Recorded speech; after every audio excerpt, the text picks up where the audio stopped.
نحن نتحدى أهل البدع والأهواء، أهل البدع العقائدية وأهل البدع السياسية. نقول بيننا وبينكم السلف، بيننا وبينكم الكتب. كان أحمد يقول البدع بيننا وبينكم الجنائز. إن الحمد لله نحمده ونستعينه ونستغفره ونعوذ بالله من شرور أنفسنا ومن سيئات أعمالنا، من يهده الله فلا مضل له ومن يضلل فلا هادي له، وأشهد أن لا إله إلا الله وحده لا شريك له، وأشهد أن محمدا عبده ورسوله. يا أيها الذين آمنوا اتقوا الله حق تقاته ولا تموتن إلا وأنتم مسلمون. يا أيها الناس اتقوا ربكم الذي خلقكم من نفس واحدة وخلق منها زوجها وبث منهما رجالا كثيرا ونساء، واتقوا الله الذي تساءلون به والأرحام إن الله كان عليكم رقيبا. يا أيها الذين آمنوا اتقوا الله وقولوا قولا سديدا يصلح لكم أعمالكم ويغفر لكم ذنوبكم، ومن يطع الله ورسوله فقد فاز فوزا عظيما. مسائل الجاہلیہ، جس کے مؤلف ہیں الامام المجدد شیخ الاسلام محمد بن عبد الوہاب رحمہ اللہ تعالی. ہم یہ کتاب پڑھ رہے ہیں اور آج ہمارے ساتھ المسألة الثالثة والتسعون، یعنی کہ مسئلہ رقم 93 فنبدأ على بركة الله. الحمد لله رب العالمين، والصلاة والسلام على رسوله الأمين وعلى آله وأصحابه أجمعين ومن تبعهم بإحسان إلى يوم الدين. أما بعد، فقال المؤلف محمد بن عبد الوهاب رحمه الله تعالى في كتابه مسائل الجاهلية، قال رحمه الله: المسألة 93 أن تعصب الإنسان لطائفته على الحق والباطل أمر لا بد منه عندهم، فذكر الله فيه ما ذكر. اس مسئلے کا ترجمہ یہ ہے کہ ان تعصب الانسان لطائفته، انسان اپنے طائفہ یعنی کہ اپنی جماعت سے تعصب رکھتا ہے، یعنی ان کے لیے ہی بات کرتا ہے. علی الحق والباطل، تو دونوں اعتبار سے ان کے نزدیک امر لا بد منه عندهم، تو اگر ان کے جماعت کا شخص کچھ بھی بولے وہ اس کے ساتھ رہتے تھے، تعصب کیا کرتے تھے، اور حق پر بھی اور ناحق پر بھی، باطل پر بھی حق پر بھی وہ تعصب کیا کرتے تھے. فذکر اللہ فیہ ما ذکر، اور اللہ سبحانہ وتعالی نے اپنی کتاب میں ان کے بارے میں جو کہا ہے وہ کہا ہے. تو تعصب یہ زمانے جاہلیت کے لوگوں کا طریقہ ہے. تعصب کرنا ان کے نزدیک ایک بہت ضروری چیز تھی. لا بد منہ کا مطلب ہے بہت ضروری چیز ہے ان کے پاس، تو کچھ بھی ہو جائے وہ اپنی جماعت کے ساتھ ہی رہتے تھے. ان کی جماعت چاہے حق پر ہو تو بھی ان کے ساتھ رہتے تھے، اور اگر وہ جماعت باطل پر بھی ہو تو بھی وہ اس کے ساتھ ہی رہتے تھے، تعصب کیا کرتے تھے، اور وہ کسی بھی حال میں اس کو نہیں چھوڑا کرتے تھے. تو یہ ان کے طور طریقوں میں سے تھا. اور اسی طریقے سے دیکھا گیا ہے کہ جو گمراہ فرقے ہیں ان میں بھی یہ پایا جاتا ہے کہ کچھ بھی ہو جائے وہ یہ سمجھتے ہیں کہ بس ان کی جماعت ہی صحیح ہے، وہ جو بھی کہتے ہیں وہی اس پر ہی رہنا چاہیے کچھ بھی ہو جائے. یہ آپ دیکھ لیجئے کئی جو گمراہ فرقے ہم دیکھتے ہیں ہمارے آس پاس ارد و گرد، وہ ان کا طریقہ یہی ہوتا ہے، کچھ بھی ہو جائے وہ تعصب کیا کرتے ہیں.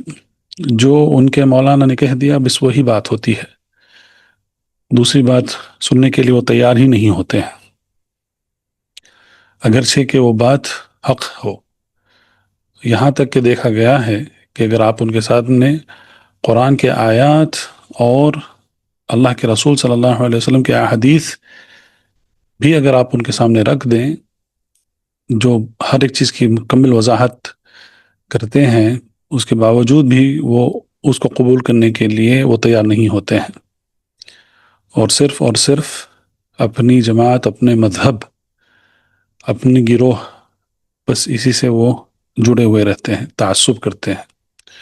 اور یہ جو مذاہب میں جو غلو کرتے ہیں ان میں بھی یہ خصلت دیکھی گئی ہے کہ وہ کہتے ہیں کہ بس ہمارے امام نے جو کہہ دیا ہے خلاص وہی آخری لفظ ہے، اس کے آگے کوئی بھی بات وہ سننا نہیں پسند کرتے ہیں. کچھ بھی ہو جائے، کوئی بھی مسئلہ ہو، اگر آپ ان کو قرآن کی آیت بھی اگر آپ رکھتے ہیں ان کے سامنے تو کہیں گے کہ نہیں، ہمارا امام کا قول اس کے مخالف ہے تو ہم ہمارے امام کو نہیں چھوڑیں گے. تو اس میں تفصیل میں جا سکتے ہیں، لیکن اشارہ کافی ہے اس کے لیے کہ یہ جو طریقہ ہے یہ طریقہ بالکل غلط طریقہ ہے، اور یہ زمانے جاہلیت کا طریقہ ہے. اور ہمیں اس کے برعکس ہمیں حکم دیا گیا ہے کہ ہم حق کی اتباع کریں.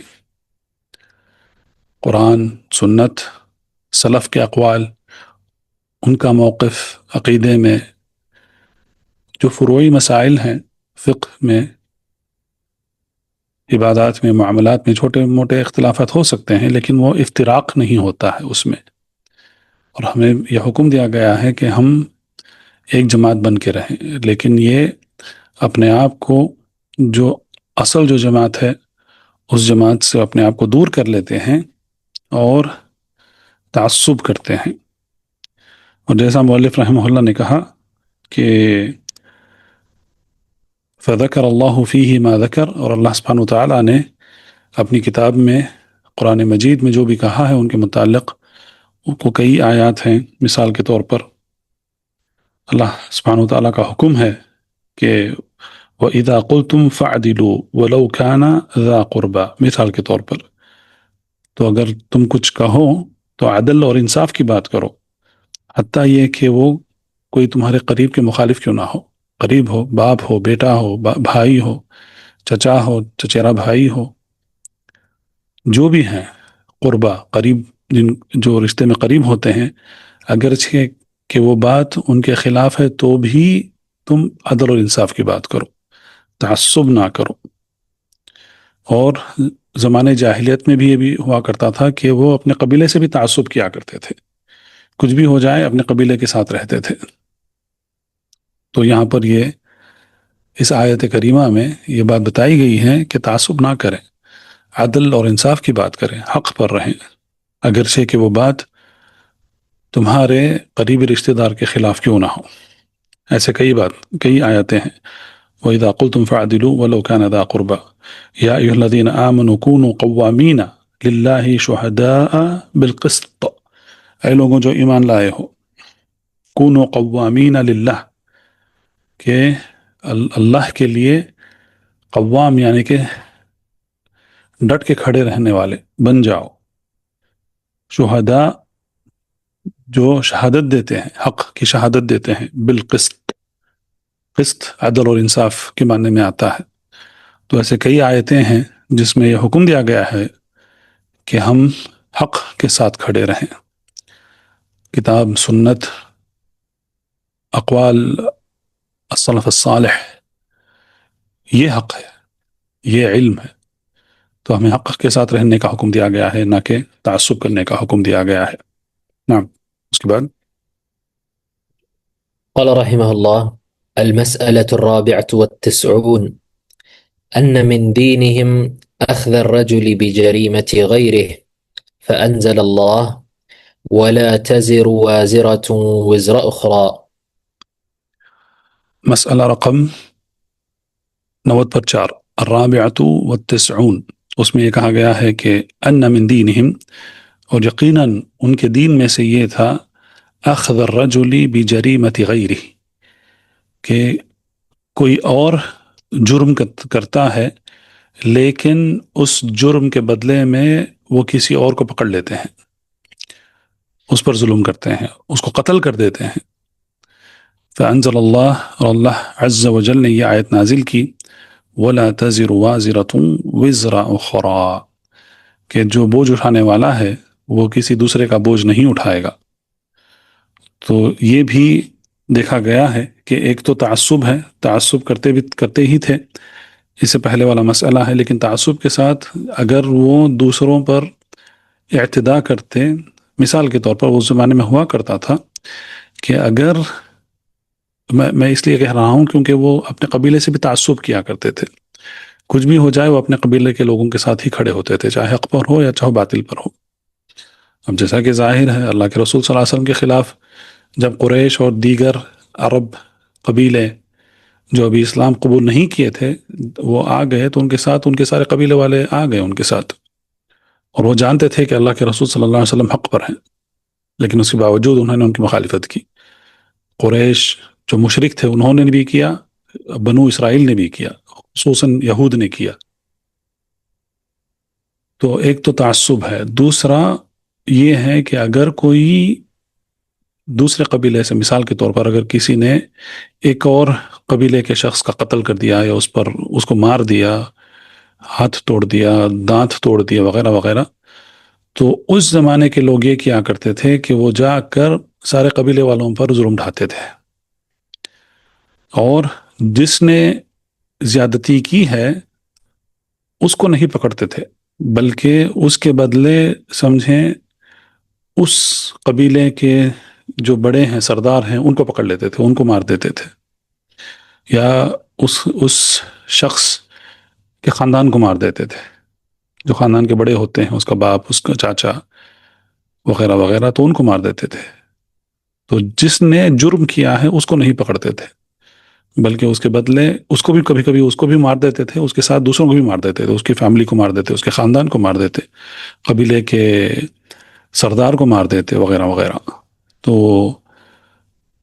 خلاصہ یہ ہے کہ جس نے کوئی زیادتی کی ہے یا جرم کیا ہے یا ظلم کیا ہے یا قتل کیا ہے تو وہ اس کا بدلہ صرف اس شخص سے نہیں لیتے تھے، بلکہ زیادتی کر کر، بڑھ چڑھ کر وہ دوسروں پر بھی اس کا ظلم کیا کرتے تھے۔ تو یہ انہی کا طریقہ ہے، اسی لیے اللہ سبحانہ وتعالیٰ نے یہ آیت نازل کی وَلَا تَزِرُ وَازِرَةٌ وِزْرَ أُخْرَى، کہ کوئی بوجھ اٹھانے والا دوسرے کا بوجھ نہیں اٹھائے گا۔ اسلام میں عدل ہے، شریعت میں انصاف ہے، جس نے جتنا کیا ہے اس کو اتنا ہی سزا دی جائے گی۔ اسی لیے یہ قاعدہ مشہور ہے اہل العلم کے نزدیک، وہ کہتے ہیں کہ الجزاء من جنس العمل۔ تو یہ قاعدہ ہے شریعت کا کہ جس طریقے سے گناہ کیا جاتا ہے یا کوئی ظلم کیا جاتا ہے، حتیٰ کہ جو نیکی کی جاتی ہے، اچھا کام کیا جاتا ہے، اس کے برابر ہی اس کو جزا دی جاتی ہے۔ تو جزا یہاں پر جزا خیر بھی ہو سکتی ہے اور جزا بد بھی ہو سکتی ہے۔ تو اسی لیے کہنا چاہیے کہ جزاک اللہ خیرن، کہ اللہ تمہیں اچھا، خیر کا جزا عطا کرے۔ لوگ غلطی کرتے ہیں، صرف کہتے ہیں جزاک اللہ، تو اس کا مطلب یہ ہے کہ اللہ تمہیں دے دے، لیکن کیا دے؟ یہ جملہ عربی کے اعتبار سے یہ جملہ ناقص ہے، یہ مکمل نہیں ہے۔ تو اگر کہنا ہے تو پورا کہنا چاہیے جزاک اللہ خیر، کیونکہ جزا عربی میں دو قسم کی آتی ہے، اس میں خیر بھی ہے اور اس میں سزا بھی ہو سکتی ہے۔ اسی لیے تو بہرحال یہاں پر جو مسئلہ ذکر کیے ہیں مؤلف رحمہ اللہ، اس کے تحت یہ بات ہو رہی تھی کہ الجزاء من جنس العمل، اور اللہ کی رحمت یہ ہے امت محمدیہ پر کہ ان کے لیے نیکیوں کا بدلہ 10 سے لے کر 700 تک جاتا ہے، اور بعض ایسی نیکیاں ہیں جس کا حساب صرف اللہ عز و جل ہی بہتر جانتے ہیں۔ مثال کے طور پر روزہ، صوم، اس کا اجر جو ہے وہ اللہ کے اوپر ہے، اللہ جتنا چاہے اپنے بندے کو اس کا اجر دے سکتے ہیں، لیکن عموماً جیسا حدیث میں آتا ہے کہ کم از کم ایک نیکی کا بدلہ 10 نیکیاں ہیں، اور بعض نیکیاں زیادہ ہوتی ہیں بعض اعمال کے لیے ان کی فضیلت کے اعتبار سے۔ تو الجزاء من جنس العمل، اگر کسی نے کسی کا قتل کیا تو اس کو بھی قتل کیا جائے گا، الا یہ کہ جو مقتول ہے اس کے گھر والوں نے دیت قبول کر لی۔ اگر کسی نے کسی کا ہاتھ کاٹ دیا تو اس کا بھی ہاتھ کاٹ دیا جاتا ہے، اگر کسی نے کسی کی آنکھ پھوڑ دی تو اس کی بھی آنکھ پھوڑ دی جاتی ہے۔ تو یہ الجزاء من جنس العمل کے قاعدے کے تحت آتا ہے۔ اسی طریقے سے جیسا کہ اللہ سبحانہ وتعالیٰ نے کہا حدیث میں، جس کا مفہوم یہ ہے کہ اگر کسی نے صلۃ الرحم کے لیے، رشتہ داروں خون کے رشتے جو ہوتے ہیں ان کو برقرار رکھنے کے لیے اگر کسی نے وقت نکالا تو اس کے وقت میں برکت دی جاتی ہے. اس کو ایسا محسوس ہوتا ہے کہ وقت وہی ہے لیکن وقت کی برکت جو ہے وہ الگ الگ ہوتی ہے. اس کو ایسا محسوس ہوتا ہے کہ اس کا وقت زیادہ ہو گیا ہے، اس میں برکت عطا کی جاتی ہے. اگر اس نے صلۃ الرحم کے لیے مال خرچہ کیا تو اس کو مال اجر کے ساتھ اس کا مال اس کو لوٹا دیا جاتا ہے. تو ایسے کئی مثالیں ہیں. اس کا خلاصہ یہ ہے، ایک حدیث آتی ہے اس میں یہ کہا گیا ہے کہ واللہ فی عون العبد ما کان العبد فی عون اخیہ، کہ اللہ اپنے بندے کے مدد میں رہتے ہیں حتیٰ کہ جہاں تک کہ وہ بندہ اپنے بھائی کی مدد میں لگا ہوا ہوتا ہے. تو اگر کوئی مسلمان اپنے مسلمان بھائی کی مدد کرتا ہے تو اللہ سبحانہ و تعالیٰ اس کی مدد کرتے ہیں. تو کئی مثالیں دی جا سکتی ہیں، لیکن یہ قاعدہ جو ہے الجزاء من جنس العمل، جزا جس طریقے سے عمل کیا جاتا ہے اس عمل کے مطابق سزا یا جزا اس کو عطا کیا جاتا ہے. لیکن زمانے جاہلیت کے لوگ اس کے مخالف تھے. ان کا طریقہ یہ تھا کہ ایک جرم، ایک ظلم، ایک قتل کے لیے وہ پوری حد پار کر کے وہ دوسروں کو بھی ان پر بھی ظلم ڈھایا کرتے تھے یا ان کا قتل کر دیا کرتے تھے. نعم. قال رحمه الله: المسألة 95 تعيير الرجل بما في غيره فقال: أعيرته بأمه إنك امرؤ فيك جاهلية. المسألة 95 یعنی کہ 90 تعییر الرجل بما فی غیرہ. تعییر کا مطلب ہے کسی کو کسی کا احترام کم کر دینا، یا کسی کا جو مقام ہوتا ہے اس کو اس مقام سے گرا دینا، یا اس کی بے عزتی کرنا. یہ سب معنی تعییر میں آتے ہیں. تو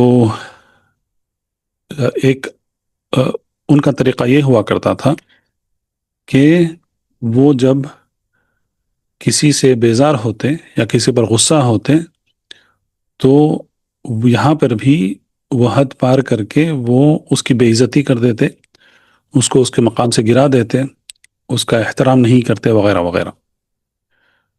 فقال کا مطلب کیا ہے یہاں پر؟ یہ قول اللہ کے رسول صلی اللہ علیہ وسلم کا قول ہے. اعیرتہ بأمہ، کیا تم نے ان کو برا بھلا کہا ان کے ماں کے اعتبار سے. انک امرؤ فیک جاہلیہ. تو آپ صلی اللہ علیہ وسلم نے ایک صحابی سے کہا کہ تم ایسے شخص ہو جن میں ابھی کچھ جاہلیت باقی ہے. تو یہ واقعہ مشہور ہے جس کو احادیث میں ذکر کیا گیا ہے، اور وہ قصہ ہے ابو ذر الغفاری رضی اللہ عنہ کا. تو ان کی بحث ہو گئی کسی اور صحابی کے ساتھ، تو انہوں نے ان کو کہا یبن السوداء، یبن السوداء، اے کالی کے بیٹے. سودا اسود سے ہے. تو وہ جو صحابی تھے ان کی والدہ وہ کالی تھی، تو اسی لیے ابو ذر الغفاری رضی اللہ عنہ نے ان کو کالی کا بیٹا کہا. تو یہ بات ان کو بالکل ناپسند، کوئی پسند نہیں کرتا ہے ایسی بات.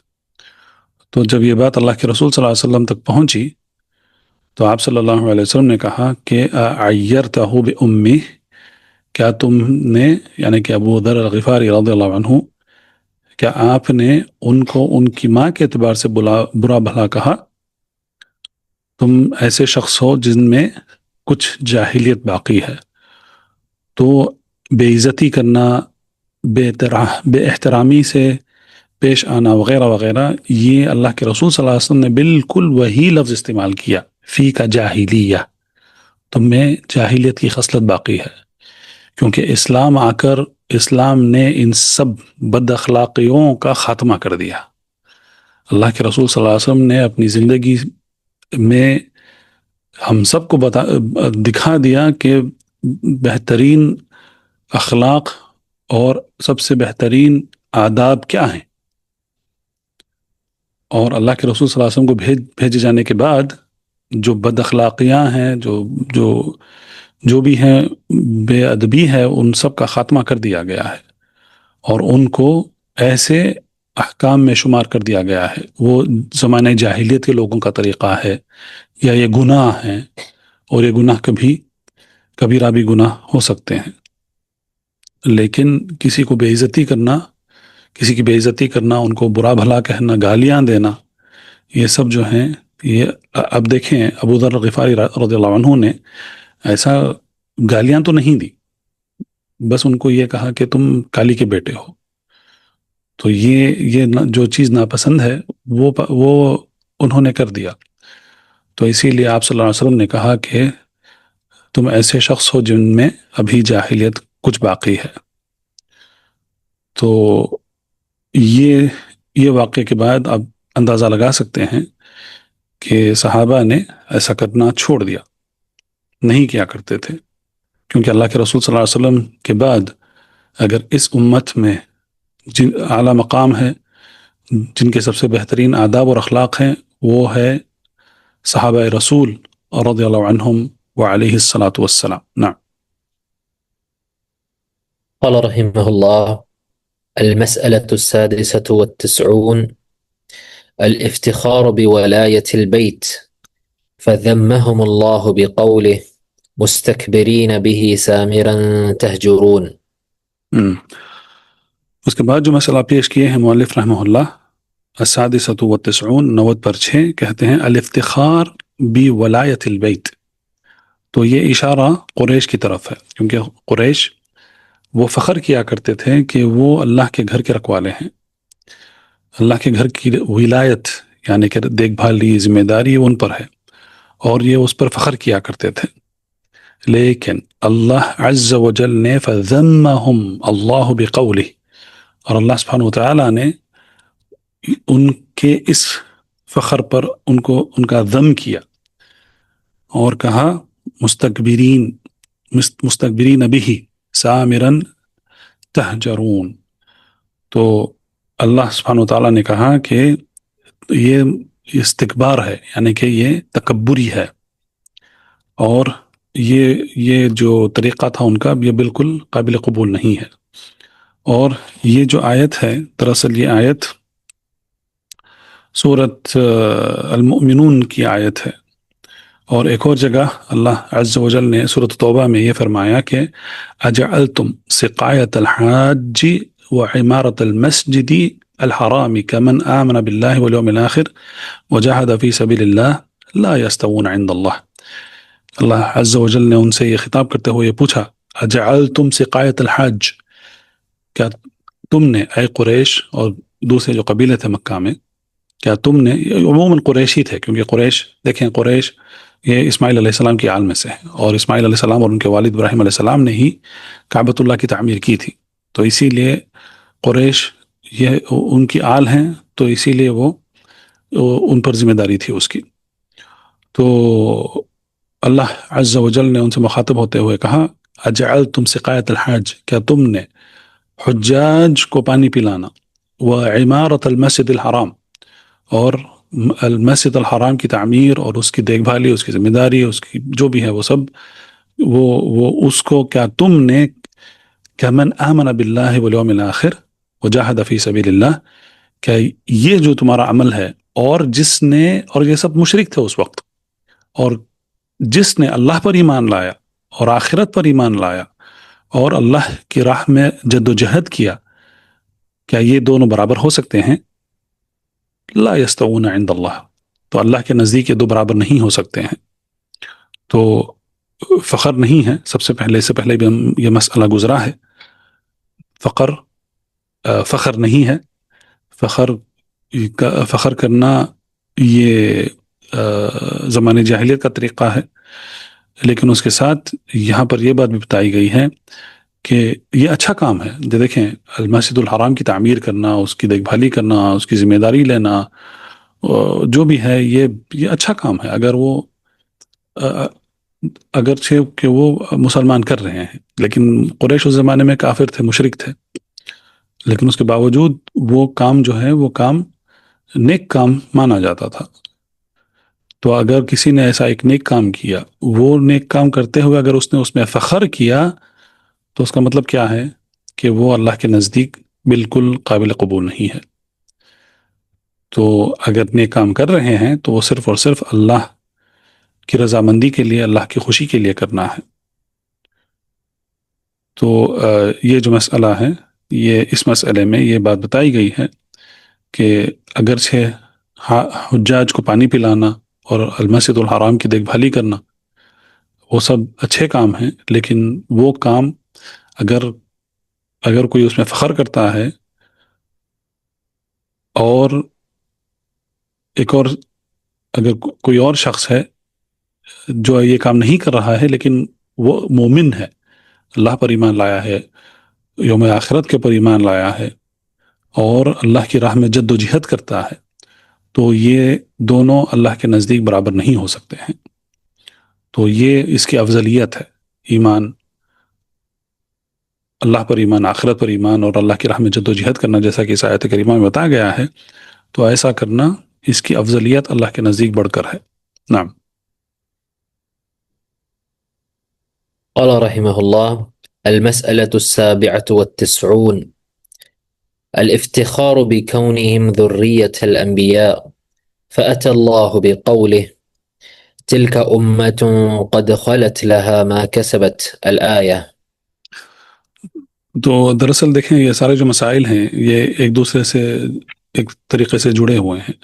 تو یہاں پر 97 90 پر 7، اس میں یہ بتایا گیا ہے کہ الافتخار بکونہم، یعنی یہ بات پر بھی وہ فخر کیا کرتے تھے، بکونہم ذریت الانبیاء، وہ کہتے تھے کہ ہم انبیاء کے بچے ہیں، انبیاء کی آل ہیں.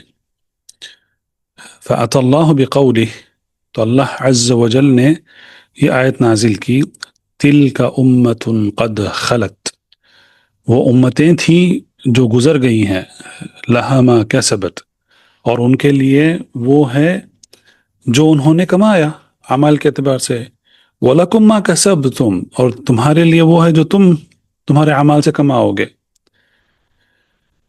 وَلَا تُسْأَلُونَ عَمَّا كَانُوا يَعْمَلُونَ، اور تم سے نہیں پوچھا جائے گا کہ وہ کیا کیا کرتے تھے. اب یہاں پر دیکھیں، قریش جو ہیں، جیسا میں کہہ رہا تھا، قریش اپنے آپ کو ابراہیم اور اسماعیل علیہ السلام کی آل مانتے تھے، فخر کیا کرتے تھے اس پر کہ ہم ان دو نبیوں یا رسولوں کی آل میں سے ہیں جنہوں نے کعبہ کی تعمیر کی ہے، کعبۃ اللہ بنایا ہے.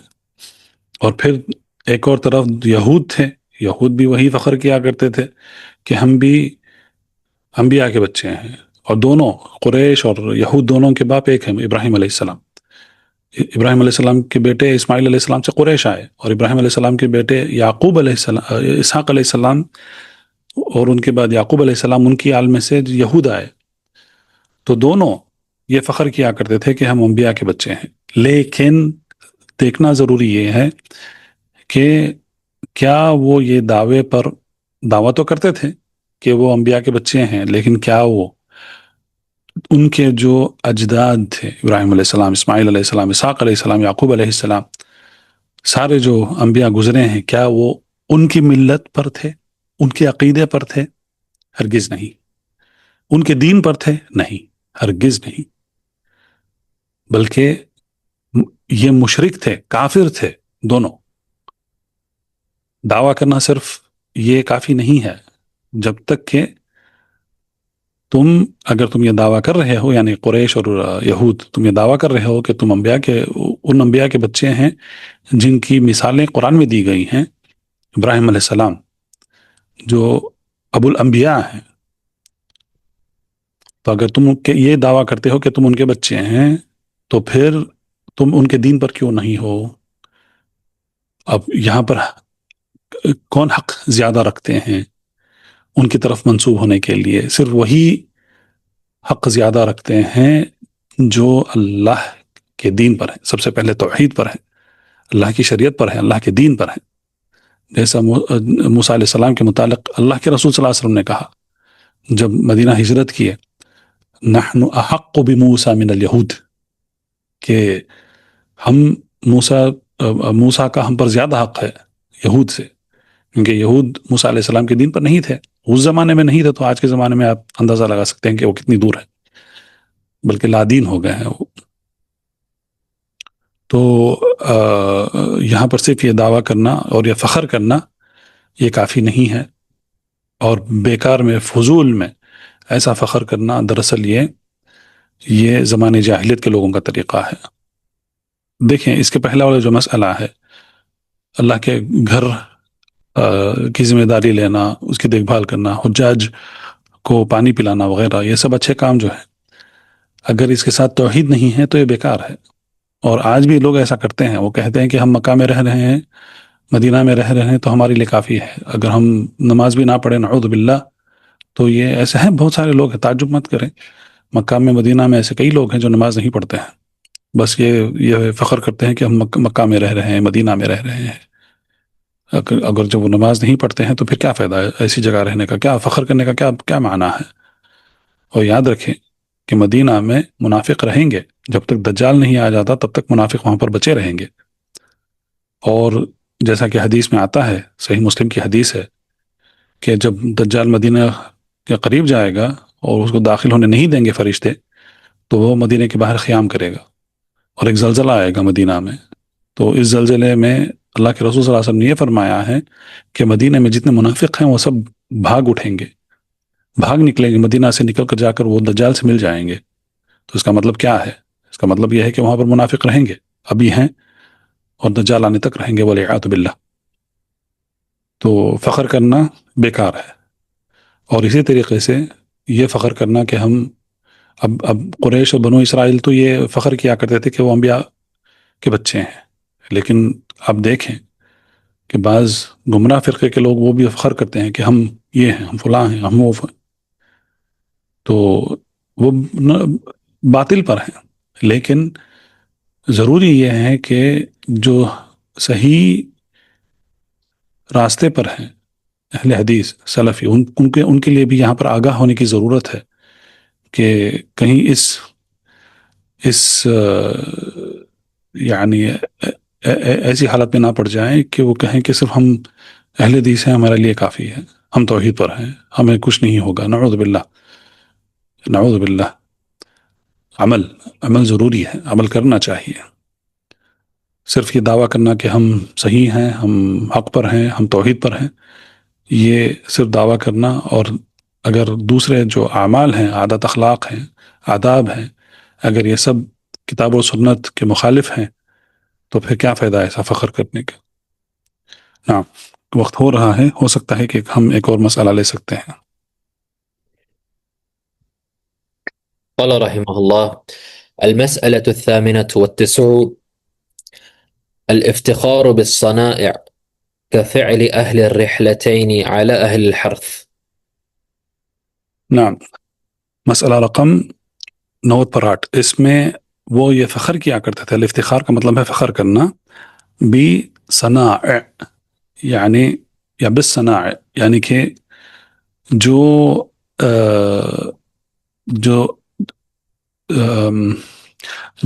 جو محنت کرتا ہے یا کسی کا کوئی پیشہ ہے، اس پیشے کے اعتبار سے وہ فخر کیا کرتا تھا، اس کے پیشے کے اعتبار سے وہ فخر کیا کرتا تھا۔ کفعل اہل الرحلتین، یعنی کہ رحلتین کا مطلب کیا ہے؟ دو سفر، رحلہ کہتے ہیں سفر کو، علی اہل الحرث، تو جو دو سفر کیا کرتے تھے وہ فخر کیا کرتے تھے ان پر جو اہل الحرث کا مطلب ہے جو یہ کیا کرتے تھے، کھیتی باڑی کیا کرتے تھے، جو اناج اگایا کرتے تھے، وہ ان پر فخر کیا کرتے تھے۔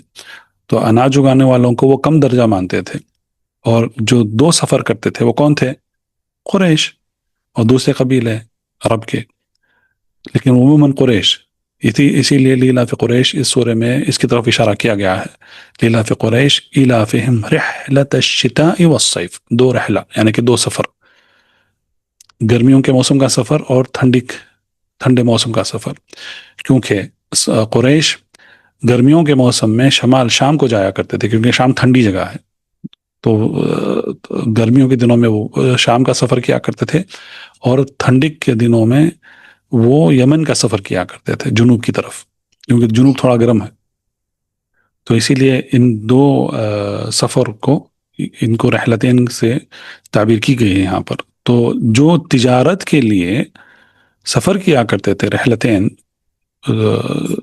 گرمی کے موسم کا سفر اور ٹھنڈ کے موسم کا سفر جو کیا کرتے تھے، وہ اپنے آپ کو بڑا سمجھتے تھے. وہ کہتے تھے کہ ہم تجارت کرتے ہیں، تو فخر کیا کرتے تھے ان لوگوں پر جن کا پیشہ کم تھا. وہ ان کے پیشوں کو وہ کم سمجھا کرتے تھے. جیسا کہ یہاں پر مثال دی گئی ہے، اہل الحرث، کھیتی باڑی کرنے والوں کو وہ کم درجے کے لوگ مانتے تھے. اسی طریقے سے جو نجار جس کو کہتے ہیں، نجار کا مطلب ہے کارپینٹر، اس کو بھی وہ کم درجے کا مانتے تھے. جو حداد ہے جس کو لوہار کہتے ہیں، اس کو بھی وہ کم درجے کا مانتے تھے. تو یہ پیشوں کے اعتبار سے معاشرے کو تقسیم کرنا، یہ بڑا ہے، یہ چھوٹا ہے، یہ کم ہے، یہ زیادہ ہے، تو اس طریقے سے کرنا یہ دراصل یہ زمانے جاہلیت کے لوگوں کا طریقہ تھا، اور اس میں فخر کرنا تو اور بری بات ہے. نعم. قال رحمه الله: المسألة 99 عظمة الدنيا في قلوبهم كقولهم لولا نزل هذا القرآن على رجل من القريتين عظيم. نعم. تو مسئلہ رقم 90 اس میں یہ کہا گیا ہے کہ عظمت الدنیا فی قلوبہم، دنیا کی تعظیم بہت زیادہ ہوا کرتی تھی ان کے دلوں میں. قولہم، اسی لیے انہوں نے کہا کہ لولا نزل هذا القرآن على رجل، کاش کہ یہ قرآن ایسے شخص پر نازل ہوتا، من القریتین، دو بڑے قریے ہیں، مکہ یا دوسرا عظیم، یعنی کہ جو شخص بڑا ہے. تو اس میں یہ پتہ چلتا ہے کہ ان کے دلوں میں دنیا کی تعظیم تھی، نہ کہ دین کی، نہ کہ حق کی. دنیا کو ہوئی وہ ترجیح دیا کرتے تھے. اب اس میں اتنی زیادہ تفصیل میں جانے کی ضرورت نہیں ہے، بس اتنا کافی ہے کہ دنیا کی وہ تعظیم کیا کرتے تھے. دنیا ہی سب کچھ تھا ان کے لیے، اور آخرت کچھ نہیں تھا. تو یہاں پر رکتے ہیں. وباللہ توفیق، وصلی اللہ علی نبینا محمد وعلی آلہ وصحبہ وسلم. سبحانک اللہم وبحمدک، اشہد ان لا الہ الا انت، استغفرک واتوب الیک. سبحان ربک رب العزۃ عما یصفون، وسلام علی المرسلین، والحمد للہ رب العالمین. وبارک اللہ فیکم اجمعین. السلام علیکم ورحمۃ اللہ وبرکاتہ. فاعلم أنه لا إله إلا الله واستغفر لذنبك وللمؤمنين والمؤمنات.